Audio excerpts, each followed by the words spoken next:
Good morning, students. Today I will explain lesson number 4, State of Matter, exercise E. Answer these questions. Okay? Are you ready? Okay. Answer these questions. Question number 1. What are the difference between solid and liquid? Question number 1 में आपको difference बताना है कि solid और liquid में क्या difference होता है. Solid have a definite shape and volume. जो सॉलिड होते हैं उनका डेफिनेट शेप होता है और वॉल्यूम भी डेफिनेट होता है. It does not change it shape और वॉल्यूम. वे अपना शेप और वॉल्यूम को चेंज नहीं करते हैं. The molecules of a solid are closely packed. और जो सॉलिड में जो मॉलिक्यूल्स होते हैं वो बिल्कुल पास पास होते हैं. So they can not move freely. इसलिए वह आराम से फैलता नहीं है. Can not move easily. इसलिए वो आराम से बहता नहीं है जैसे कि लिक्विड होता है. Second is liquid have a definite volume. Liquid का डेफिनेट वॉल्यूम होता है बट नो डेफिनेट शेप. उसका डेफिनेट शेप नहीं होता. जैसे कि अपने एक्टिविटी में देखा था, गिलास में पानी लिया था, उसको बीकर में डाला, जग में डाला तो उसने जग का शेप ले लिया. फिर जग से हमने उसको बाउल में डाला तो उसने बाउल का शेप ले लिया. लेकिन पानी तो उतना ही था, पानी का वजन तो उतना ही था. They take the shape of the container into which they are poured. जिस भी यूटेंसिल्स में हम उनको रखते हैं, जिस भी कंटेनर में हम उसको रखते हैं, उसी का शेप ले लेता है liquid.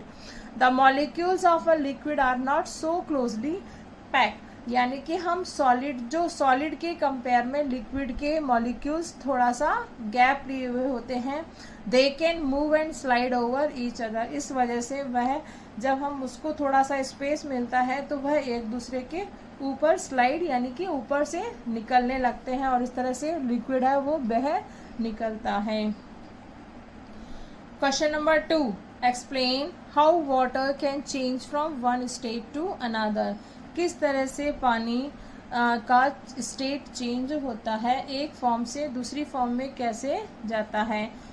Water changes its state when we heat और कूल इट. जब हम पानी को ठंडा करते हैं या गर्म करते हैं तो उसका जो स्टेट है वो चेंज होता है. Ice changes to water on heating. जब हमने आइस को रूम टेम्परेचर पे किया तो वह पानी में चेंज हो गया. Water change to water vapour on further heating. और इस तरह से ही जब हम पानी को गर्म करेंगे तो वो भाप बन जाएगा. Water vapour change to water on cooling. अब वाटर वेपर को ठंडा करेंगे तो वो वापस लिक्विड वाटर में कन्वर्ट हो जाएगा. Water change to ice on cooling.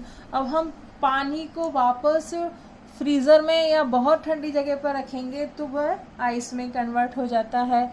इस तरह से जो पानी की स्टेट्स होती हैं वो हीटिंग और कूलिंग से कन्वर्ट होती हैं. Question number 3.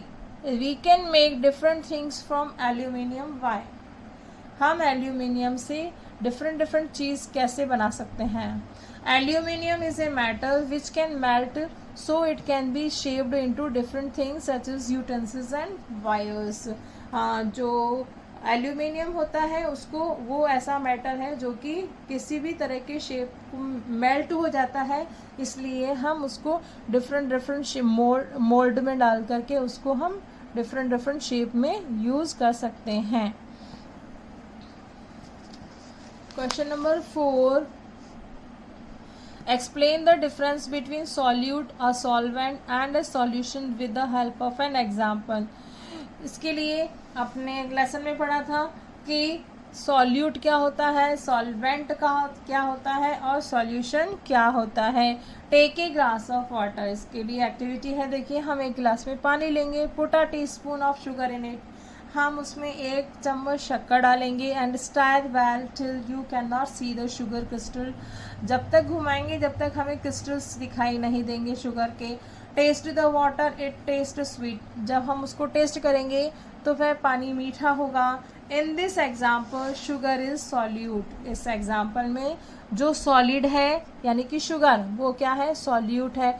और जो लिक्विड है यानी कि वाटर वो सॉल्वेंट है, और जो स्वीट वाटर है वो क्या है, सॉल्यूशन है। Sugar is solute, water is solvent and sweet water is solution. Okay, ये आपको हम PDF में देंगे, तब आप इसको अपनी कॉपी में करिएगा, लेसन नंबर 4। ओके।